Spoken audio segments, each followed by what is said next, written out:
الحمد لله الذي خلق السماوات والأرض وجعل الظلمات والنور، والصلاة والسلام على خاتم الأنبياء محمد المنصور.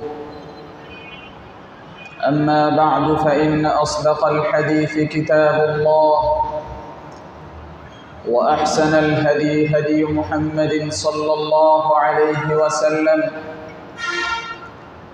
وشر الأمور محدثاتها، وكل محدثة بدعة، وكل بدعة ضلالة، وكل ضلالة في النار. أستغفر الله، إن الله غفور رحيم.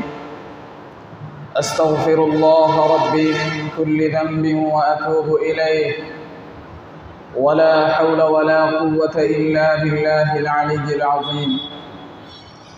اللهم صل على محمد وعلى آل محمد كما صليت على إبراهيم وعلى آل إبراهيم إنك حميد مجيد. اللهم بارك على محمد وعلى آل محمد كما باركت على إبراهيم وعلى آل إبراهيم إنك حميد مجيد। সকল প্রশংসা মহান আল্লাহর, যিনি সমস্ত আসমান ও জমিন সৃষ্টি করেছেন, যিনি অন্ধকার ও আলো বানিয়েছেন। দরুদ ও সালাম সর্বশেষ নবী রাসূল আল্লাহর সাহায্যপ্রাপ্ত মুহাম্মদ সাল্লাল্লাহু আলাইহি ওয়াসাল্লামের উপর। সর্বাধিক বিশুদ্ধ বাণী হচ্ছে আল্লাহর কিতাব, সবচেয়ে উত্তম পথ প্রদর্শন হচ্ছে মুহাম্মদ সাল্লাল্লাহু আলাইহি ওয়াসাল্লামের পথ প্রদর্শন। জগতের যত নিকৃষ্ট বিষয় রয়েছে, সকল নিকৃষ্ট বিষয়ের মধ্যে সর্বাধিক নিকৃষ্ট বিষয় হচ্ছে দ্বীন ও ধর্মের মধ্যে নতুন কিছু আবিষ্কার করা। দ্বীন ও ধর্মে প্রত্যেকটা নব আবিষ্কৃত বিষয়কে বিদআত বলা হয়। প্রতিটি বিদআত হচ্ছে ভ্রষ্টতা, সকল ভ্রষ্টতা ভ্রষ্ট জাহান্নামে নিক্ষিপ্ত হবে। আমার উপস্থিত ইমানদার ভাইয়েরা, আজ আলোচনা করব আমি কুফর এবং কাফিরদের সম্পর্কে। মহান মহিয়ান আল্লাহ এবং তার রাসূল সাল্লাল্লাহু আলাইহি ওয়াসাল্লাম কুফর এবং কাফির সম্পর্কে কি বলেছেন।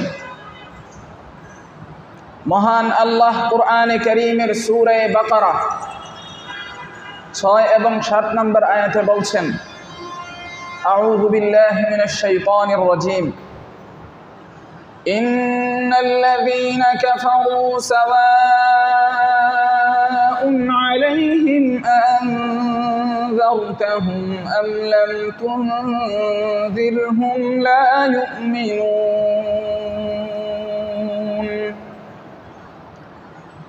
খতামাল্লাহু আলা কুলুবিহিম ওয়া আলা সাম'ইহিম ওয়া আলা أبصارهم غشاوة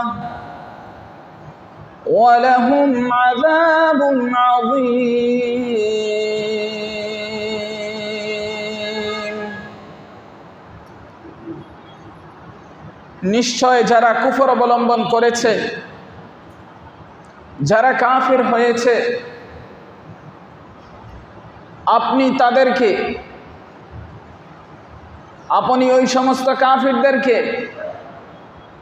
সতর্ক করুন কিংবা নাই করুন, ভয় প্রদর্শন করুন কিংবা নাই করুন, তাদের জন্য বিষয়টা সমান। তারা ঈমান আনবে না। আল্লাহ তাদের অন্তরে মোহর এঁটে দিয়েছেন, মোহর করেছেন, তাদের কানে মোহর করেছেন, আর তাদের চোখের উপর পর্দা পড়ে আছে। তাদের জন্য রয়েছে ভয়ানক শাস্তি, মহাশাস্তি। তাফসীর ইবনে কাসীরে 6 নম্বর আয়াত, সূরা বাকারার 6 নম্বর আয়াতে যে ব্যাখ্যা এসেছে যে ইন্নাল্লাযীনা কাফারু সাওয়াউন আলাইহিম আআনযারতাহুম আম লাম তুনযিরহুম লা ইউমিনুন, নিঃসন্দেহে যারা কুফর অবলম্বন করেছে, কাফের হয়েছে, অর্থাৎ গাত্তুল হক ওয়া সাতারুহ, সত্যকে জুড়ে চেপে ধরে ডুবাতে চেষ্টা করে কাফির হয়েছে, কুফর অবলম্বন করেছে। এর ব্যাখ্যায় বলেছেন যারা সত্যকে জুড়ে চেপে ধরে ডুবাতে কি করে, চেষ্টা করে, ওয়া সাতারুহ, এবং সত্যকে ঢেকে রাখে। সত্যকে জোরপূর্বক চেপে ধরে ডুবানোর চেষ্টা করে এবং সত্যকে গোপন করে রাখে, ডেকে রাখে।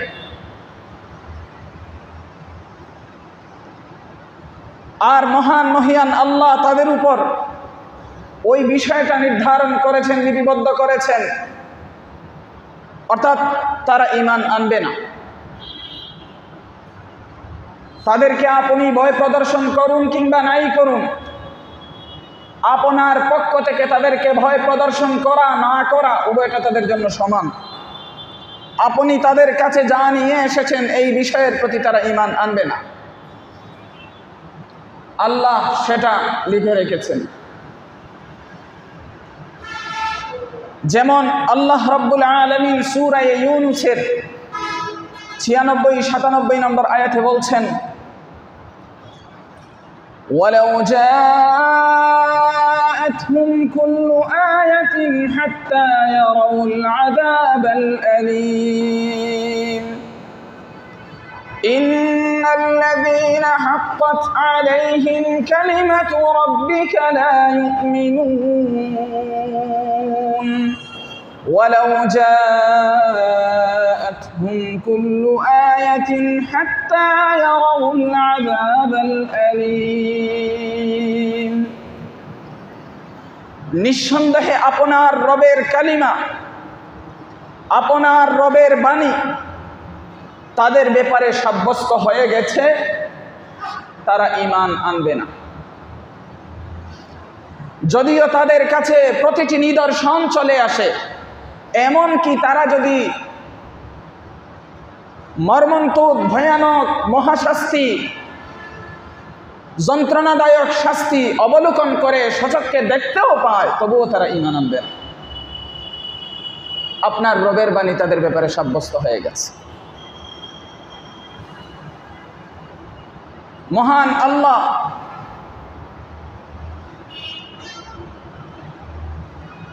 কিতাবদারীদের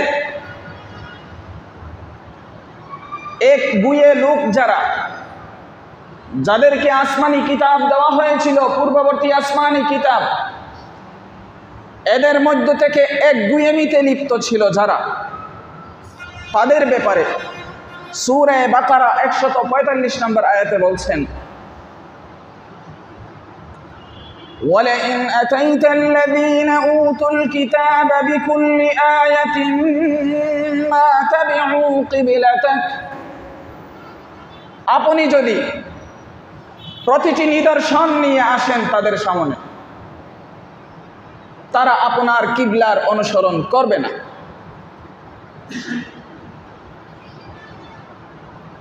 অর্থাৎ আল্লাহ যাদের ব্যাপারে পাপী, দুর্ভাগ্য লিখে রেখেছেন,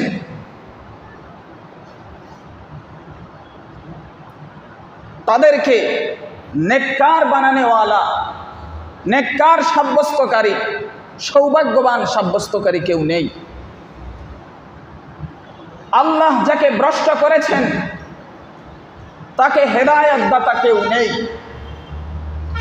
অতএব হে নবী, আপনার অন্তর যেন এদের জন্য ব্যথিত না হয়, পেরেশান না হয়। আপনি তাদের কাছে বার্তা পৌঁছান।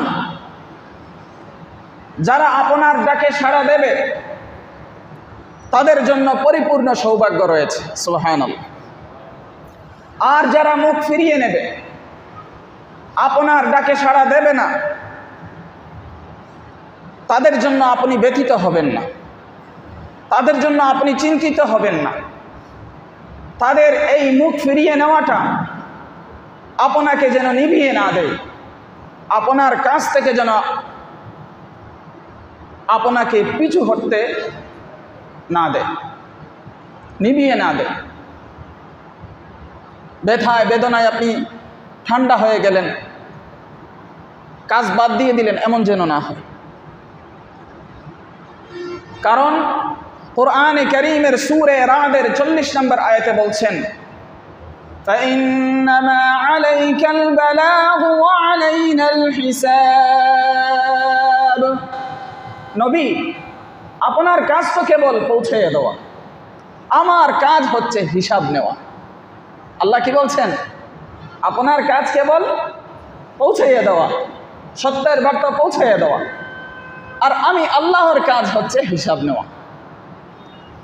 আল্লাহ রাব্বুল আলামিন সূরা হুদের 12 নম্বর আয়াতে বলছেন, ইন্নামা আনতা নাযীর ওয়াল্লাহু আলা কুল্লি শাইইন ওয়াকিল। আপনি তো কেবল সতর্ককারী, আল্লাহ প্রত্যেকটা বিষয়ের তত্ত্বাবধায়ক। তো কোরআনে কারীমে সূরা বাকারার 6 নম্বর আয়াতে আল্লাহ বললেন, ইন্নাল্লাযীনা কাফারু, যারা কুফর অবলম্বন করেছে, সাওয়াউন আলাইহিম আআনযারতাহুম আম লাম তুনযিরহুম লা ইউমিনুন। যারা কুফর অবলম্বন করেছে, অর্থাৎ যারা সত্যকে ডেকে রাখে, যারা সত্যকে জুড়ে চেপে ধরে, সত্যকে যারা ডুবাতে চায়, তারা তো কাফির, তারা কাফির, কুফর অবলম্বন করেছে। আল্লাহ বলছেন এদের ব্যাপারে, এদেরকে ভয় প্রদর্শন করুন কিংবা নাই করুন, তারা ঈমান আনবে না, এটা তাদের জন্য সমান। তারা উভয় অবস্থায় কাফির। আলী ইবনে আবি তালহা রাদিয়াল্লাহু আনহু, তিনি ইবনে আব্বাস রাদিয়াল্লাহু আনহু থেকে এই আয়াতের ব্যাখ্যায় বলেন, ইন্নাল্লাযীনা কাফারু সাওয়াউন আলাইহিম আআনযারতাহুম আম লাম তুনযিরহুম লা ইউমিনুন। যারা কুফর অবলম্বন করেছে, আপনি তাদেরকে ভয় প্রদর্শন করুন কিংবা নাই করুন, তাদের জন্য সমান, তারা ঈমান আনবে না। এই আয়াতের ব্যাখ্যায় ইবনে আব্বাস রাদিয়াল্লাহু আনহু থেকে একটা ব্যাখ্যা এসেছে যে রাসূলুল্লাহ সাল্লাল্লাহু আলাইহি ওয়াসাল্লাম কামনা করতেন সকল মানুষ যেন হেদায়েতের উপর তার অনুসরণ করে, সকল মানুষ যেন ঈমান আনে এবং নবী সাল্লাল্লাহু আলাইহি ওয়াসাল্লামকে হেদায়েতের উপর অনুসরণ করে। এটা নবীজি কামনা করতেন। তখন আল্লাহ রাব্বুল আলামিন নবীজিকে সংবাদ দিলেন যে হে নবী, ঈমান আনবে কেবল তারা, আল্লাহর ইলমে হেদায়েত লাভের সৌভাগ্য যাদের রয়েছে। ভ্রষ্ট হবে কেবল তারা, আল্লাহর ইলমে দুর্ভাগ্য যাদের। আল্লাহর ইলমে হেদায়েত লাভের সৌভাগ্য যাদের আছে তারা ঈমান আনবে, আর আল্লাহর ইলমে দুর্ভাগ্য যাদের, তারাই পথভ্রষ্ট হবে।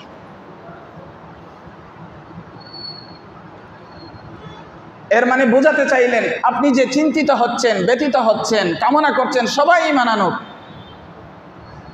পেরেশান হচ্ছেন, আপনার পেরেশান হওয়ার প্রয়োজন নেই।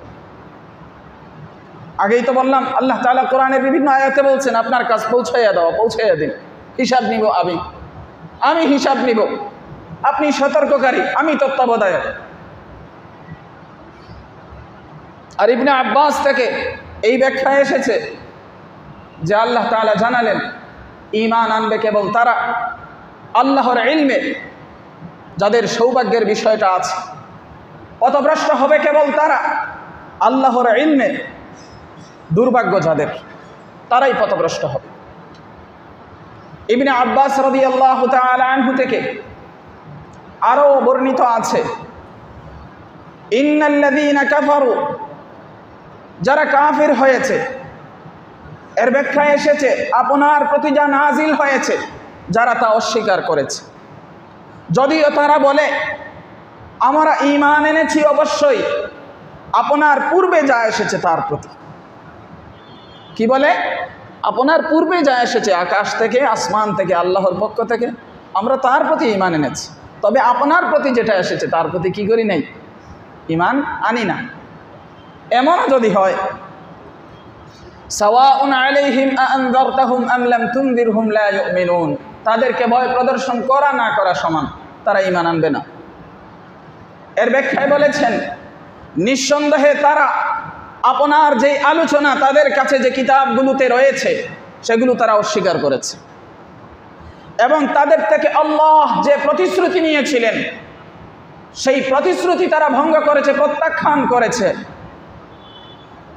অতএব আপনার কাছে যা এসেছে তাও তারা অস্বীকার করেছে, এবং আপনি বাদে তাদের কাছে যা আছে তাও তারা অস্বীকার করেছে।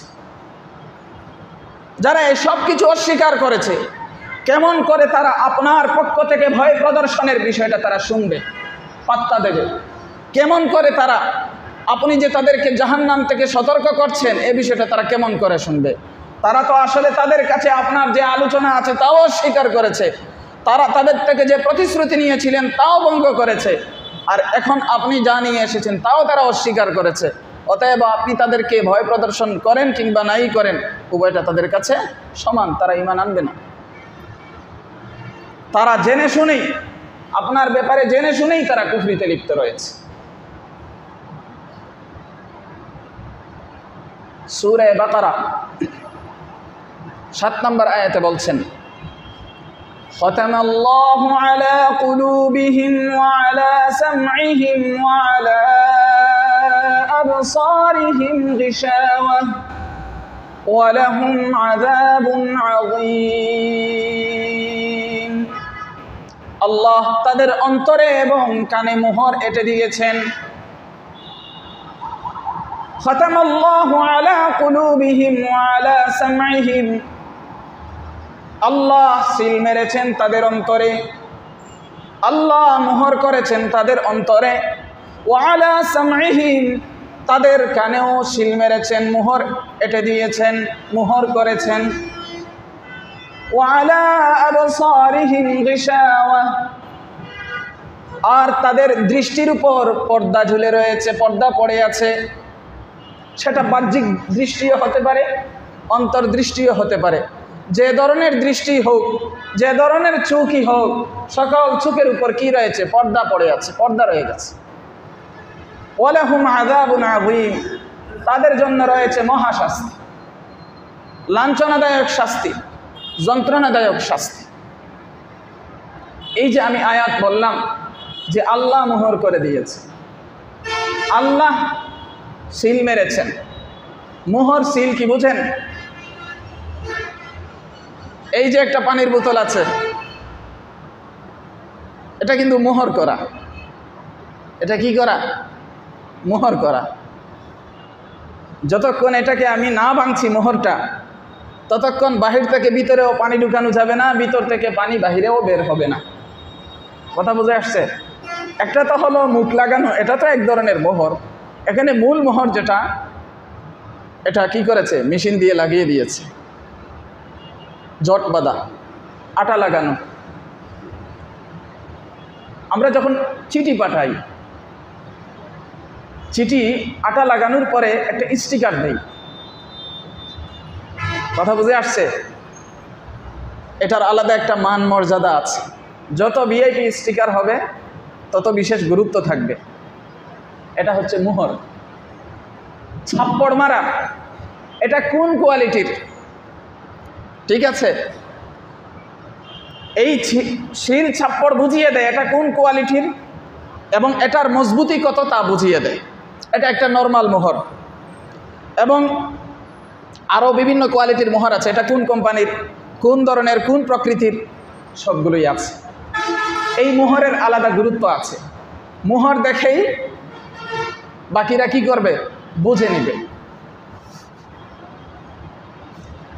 এই মোহরের কারণে বাহির থেকে ভিতরে কিছু যায় না, ভিতর থেকে বাহিরে কিছু বের হতে পারে না। ঈমান বাহির থেকে ভিতরে যাইতে পারে না, কুফর ভিতর থেকে বাহিরে বের হতে পারে না। বিষয় হলো এখানে এটা। কেন? আল্লাহ রাব্বুল আলামিন নিজেই যদি মোহর করে দেন, বেচারা ঈমান আনবে কিভাবে? এই তো প্রশ্ন। আল্লাহ যদি নিজেই তার কানে মোহর এঁটে দেন, বেচারা হেদায়েতের কথা শুনবে কিভাবে? তাফসীর ইবনে কাসিরে এসেছে, শুধু এই আয়াত নয়, শুধু এই আয়াতগুলো নয়, আরও যত আয়াত আছে এই জাতীয়, যে আয়াতগুলো প্রমাণ বহন করে যে আল্লাহ রাব্বুল আলামিন ওই সমস্ত কাফিরদের অন্তরে মোহর এঁটে দিয়েছেন, মোহর করেছেন। আল্লাহ রাব্বুল আলামিন তাদের কানে মোহর করেছেন। এই জাতীয় যত আয়াত রয়েছে, এই সবগুলো আয়াত কিসের জন্য? এই আয়াতগুলো প্রমাণ বহন করে যে আল্লাহ নিজেই মোহর এঁটে দিয়েছেন, সিলগালা করেছেন, আল্লাহ নিজেই তালা লাগিয়ে দিয়েছেন। এটা কেন? এর কারণ হচ্ছে তারা, ওই সব কাফিরেরা অন্যায় ও মিথ্যা গ্রহণের ক্ষেত্রে, সত্য ও ন্যায় বর্জনের ক্ষেত্রে সীমালঙ্ঘন করেছে এবং দীর্ঘস্থায়ী হয়েছে। অন্যায় এবং মিথ্যা গ্রহণে তারা দীর্ঘস্থায়ী এবং সীমালঙ্ঘনকারী, সত্য বর্জনে দীর্ঘস্থায়ী এবং সীমালঙ্ঘনকারী। এই অন্যায়ের ক্ষেত্রে, সত্য বর্জনের ক্ষেত্রে, মিথ্যা গ্রহণের ক্ষেত্রে তারা দীর্ঘস্থায়ী হওয়ার কারণে এবং সীমালঙ্ঘনকারী হওয়ার কারণে তাদের এই যে পাপ, যে অন্যায় করতে গিয়ে সীমালঙ্ঘন করা, মিথ্যা গ্রহণ করতে গিয়ে সীমালঙ্ঘন করা, সত্য বর্জন করতে গিয়ে সীমালঙ্ঘন করা, এই যে অপরাধ, এই অপরাধের পরিপূর্ণ প্রতিফল হিসাবে আল্লাহ রাব্বুল আলামিন তাদের অন্তরে মোহর এঁটে দিয়েছেন, তাদের কানের মধ্যে মোহর এঁটে দিয়েছেন। তাফসীর ইবনে কাসিরে এসেছে, এটা আল্লাহ রাব্বুল আলামিনের পক্ষ থেকে ইনসাফ। আল্লাহর পক্ষ থেকে এটা কি? ইনসাফ। এটা সুন্দর, ইনসাফ সুন্দর, ওয়ালাইসা বিকাবিহ, এটা খারাপ কিছু না। অনেকে বুঝাতে চান যে অন্তরে তালা মেরে দেওয়া আল্লাহর পক্ষ থেকে, এটা তো দোষের। অনেকে এটা বলতে চান, না, এটা দোষের নয়, এটা আল্লাহর পক্ষ থেকে ইনসাফ। আল্লাহ তাকে সব কিছু দিয়েছিলেন, কিন্তু দিনের পর দিন তারা তাদের একগুঁয়েমিতে লিপ্ত ছিল, অন্যায়ে লিপ্ত ছিল, কুফরিতে লিপ্ত ছিল, অন্যায় গ্রহণে সীমালঙ্ঘন করেছে, সত্য বর্জনে সীমালঙ্ঘন করেছে, অন্যায় গ্রহণে দীর্ঘস্থায়ী হয়েছে, সত্য বর্জনে দীর্ঘস্থায়ী হয়েছে। এক পর্যায়ে আল্লাহ রাব্বুল আলামিন মোহর করে দিয়েছেন। তখন আর হেদায়েতের বার্তা ভিতরে যায় না, আর ভিতরে থাকা কুফর বাহিরে আসে না। এই সমস্ত লোকদের এই সীমালঙ্ঘনের কারণে আল্লাহ রাব্বুল আলামিন মোহর এঁটে দিয়েছেন। আর ওদের ব্যাপারেই বলেছেন, খতামাল্লাহু আলা কুলুবিহিম ওয়া আলা সামঈহিম, মহান আল্লাহ তাদের অন্তরে মোহর এঁটে দিয়েছেন, তাদের কানে মোহর এঁটে দিয়েছেন। ওয়া আলা আবসারিহিম গিশাওয়া, তাদের চোখের উপর, সেটা বাহ্যিক চক্ষু হোক কিংবা অন্তর চক্ষু হোক, তাদের চোখের উপর পর্দা পড়ে আছে। ওয়া লাহুম আযাবুন আযীম, আর তাদের জন্য রয়েছে মহাশাস্তি। আল্লাহ রাব্বুল আলামিন আমাদেরকে অন্যায় গ্রহণ করা থেকে হেফাজত রাখুক। আল্লাহ রাব্বুল আলামিন আমাদেরকে সত্য বর্জন করা থেকে হেফাজত রাখুক। সবাই বলেন আমিন। আল্লাহ রাব্বুল আলামিন আমাদেরকে সত্য গ্রহণের তৌফিক দান করুক। আল্লাহ রাব্বুল আলামিন আমাদেরকে অন্যায় বর্জনের তৌফিক দান করুক। অন্যায়ের ক্ষেত্রে কখনো স্থির থাকতে পারে না কোনো ইমানদার। কোনো ইমানদার কি থাকতে পারে না? অন্যায়ের ক্ষেত্রে স্থির থাকতে পারে না। ইমানদারদের দ্বারা গুনাহ হয়, তবে সে কি থাকে না? স্থির থাকে না। যারা গুনাহের উপর স্থির থাকে, এক পর্যায়ে তাদের অন্তর নষ্ট হয়ে যায় এবং সে কুফরির দিকে যেতে থাকে। ইমানদার কখনো পাপের উপর স্থির থাকতে পারে না। পাপ হতে পারে, কিন্তু সে তাওবা করে এবং সে পাপ থেকে সরে আসে। এজন্য আমরা সবাই কি করব? পাপের উপর স্থির থাকবো না পাপ থেকে সরে আসবো? কথা বলেন, পাপের উপর স্থির থাকবো না পাপ থেকে সরে আসবো? সরে আসবো। তাওবার দরজা খোলা রয়েছে, ওইদিকে হাঁটবো। আর যদি পাপের উপর স্থির থাকি, অটল অবিচল থাকি এবং এই ক্ষেত্রে সীমালঙ্ঘন করি, তাহলে পরিণতি বড় ভয়াবহ হবে। আমার পাপের উপর স্থির থাকাটা আমাকে আস্তে আস্তে আস্তে আস্তে আমার অন্তরকে অন্ধকার করে দিয়ে কুফরির দিকে নিয়েছে। আল্লাহ হেফাজত করুন। যদি কুফর একবার ঢুকে পড়ে এবং তারপরও এভাবে দিনের পর দিন সীমালঙ্ঘন করতে থাকে, এক পর্যায়ে অন্তরে আল্লাহর পক্ষ থেকে তালা লেগে যাবে, মুহর লেগে যাবে। তখন আর হেদায়েতের কথা কান দিয়ে ঢুকবে না, তখন আর হেদায়েতের বার্তা গ্রহণ করতে মন চাইবে না, আর ভিতর থেকে কুফুরও বের হবে না। আমার প্রিয় ভাইয়েরা, আবু হুরায়রা রাদিয়াল্লাহু তাআলা আনহু থেকে বর্ণিত একটা হাদিস, সহিহ বুখারীর 3301 নম্বর হাদিসে এসেছে, قال رسول الله صلى الله عليه وسلم رأس الكفر نحو المشرق। রাসূলুল্লাহ সাল্লাল্লাহু আলাইহি ওয়াসাল্লাম বলেছেন, কুফরির মূল হচ্ছে পূর্ব দিকে। কুফরির মূল কোন দিকে? বলেন, কুফরির মূল কোন দিকে? সবাই বলেন, কুফরির মূল কোন দিকে? পূর্ব দিকে। এটার বিশাল ব্যাখ্যা রয়েছে, তবে আপাতত বাহ্যিক কথা এতটুকু মনে রাখবেন যে রাসূল সাল্লাল্লাহু আলাইহি ওয়াসাল্লাম বলেছেন কুফরির মূল হচ্ছে কোন দিকে? পূর্ব দিকে। অতএব এই দিকের সমস্ত ফিতনা থেকে আল্লাহর কাছে পানাহ চাইবেন তো ইনশাআল্লাহ। আল্লাহ আমাদের সবাইকে তৌফিক দান করুক এবং সর্বপ্রকারের কুফর থেকে আমাদেরকে হেফাজত করুক এবং সর্বপ্রকারের পাপাছাড়, কবিরা গুনাহ, সগীরা গুনাহ সব কিছু আমাদেরকে ছেড়ে দেওয়ার তৌফিক দান করুক। আমার প্রিয় বন্ধুগণ, আমি আপনাদেরকে আল্লাহর দিকে আহ্বান করছি।